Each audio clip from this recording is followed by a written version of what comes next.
But then when we return thinking that we're so used to eating pig food. We're so used to, being in the mud that we return thinking that we should be servants. But our Father is saying, no, you are sons.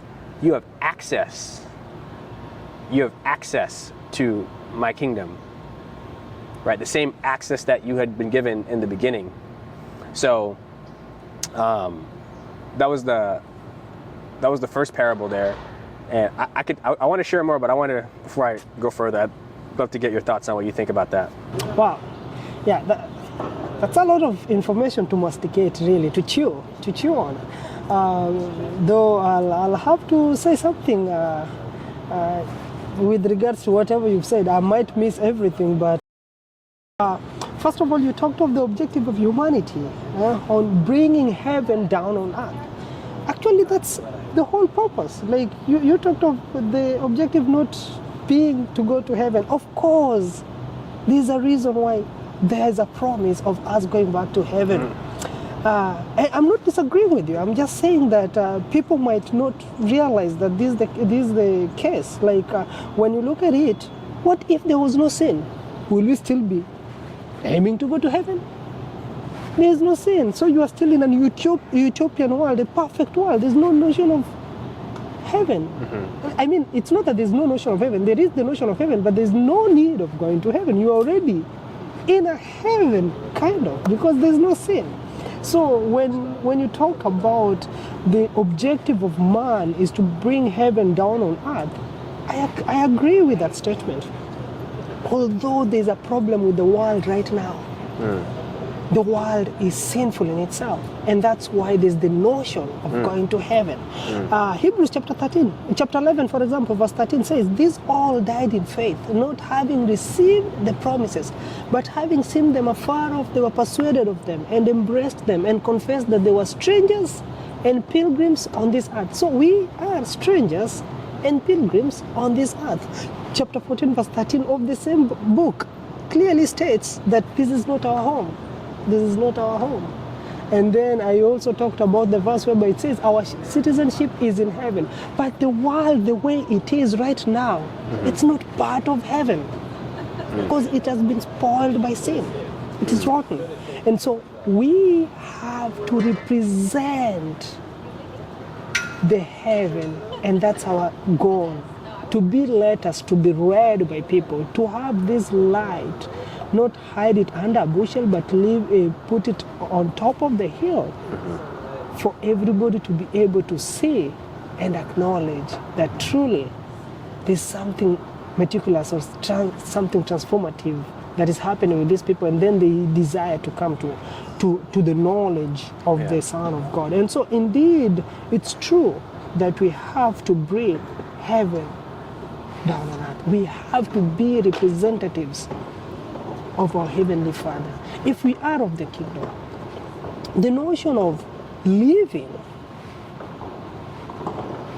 is something that breaks the hearts of many parents. You are a heir. You are a child of God. And yet you separate yourself from life, the source of life. How will you live? How will you survive? Like, how do you want to live? You cannot be alive without life. God is life. The moment you separate yourself from God, it's just death. And that's exactly what's happening at the very beginning of life, at the very beginning in the Garden of Eden. We separate ourselves, so we experience death. Maybe it did not happen instantly, but still we experienced death, and it was painful for them to watch that. And so these people still need to understand and know that even though we've separated ourselves, the kingdom is willing and eager to take us back. It's not like a democracy. You know, you were talking of the two. Being a democracy, democracy revoke your citizenship. They can revoke your citizenship. A kingdom cannot. You yourself, you can claim you are not part of the kingdom. But your bloodline dictates that you are still part of that kingdom. Like, think about it.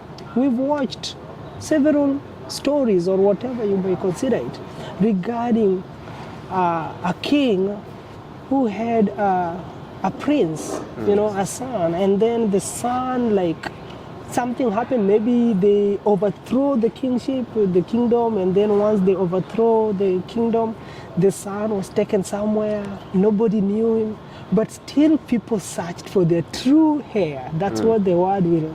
That's what they said. The true heir. Why? Because they say he has the birthright. He is the son of the king. Yeah. This happens in the Bible. We see Mephibosheth. That's why David is looking for him to go and try to honor him. So there's still a lot. We don't lose our citizenship. We might, in our minds, we might think, oh, now we are separating ourselves from God. Now we are good. We don't need God. But God will still look for you. He's always ready and willing, eager, with open arms to receive you back. Often at times when we come back, we don't want to be considered as children. We want to be considered as slaves. Why? Because we feel we are not worthy. But to him, you are more than worthy. Ask a parent whose child has ran away and has gone, whether it's juvenile detention or whatever, ended up in prison or whatever, and then is released. And the child decides to come back to the mother. Ask this mother whether he'll push the child away. He won't. The child might be as bad as it comes, but the mother will still have the love, and that's the unconditional love that we're talking about. With God, it's the agape love, beyond measure. We cannot look at the depths or the heights of God's love. And so he's always ready, always willing, always eager. He has open arms to receive us. The question we might ask ourselves is, how do we perceive ourselves? Do we perceive ourselves as God perceives us? Or do we perceive ourselves as unworthy? Because to him, you've been purchased by price unconsiderable, the blood of his precious son, Christ. Yeah. Not by gold or anything. And so when he looks at you, he sees the price, the cost that it took him to save you, and he accepts you, no matter. He is always ready and willing. Are we willing to visualize or perceive ourselves, to view ourselves as the rightful heirs to his kingdom? Or are we just but slaves? Is a question we might ponder upon. These concepts that you just brought up and these examples, it really helps to emphasize, from my understanding, that the entire Bible is truly about a kingdom. And the story of the kingdom, from the garden all the way to the end of the new heaven and the new earth, right, that we are responsible for being representatives of God in that new creation without sin, it really culminates. And the Bible likens the kingdom of heaven to a man who found a field and sold everything that he had and purchased the field. Because whatever is in this kingdom, whatever is contained within these concepts, it's worth giving up everything for. So it's impossible to have a conversation and discuss the immense history of America in a 30-minute span. So it would be impossible to discuss the greatest kingdom ever, the heavenly kingdom, in a short span. So I thank you for the thoughts and really appreciate your time and sharing your ideas.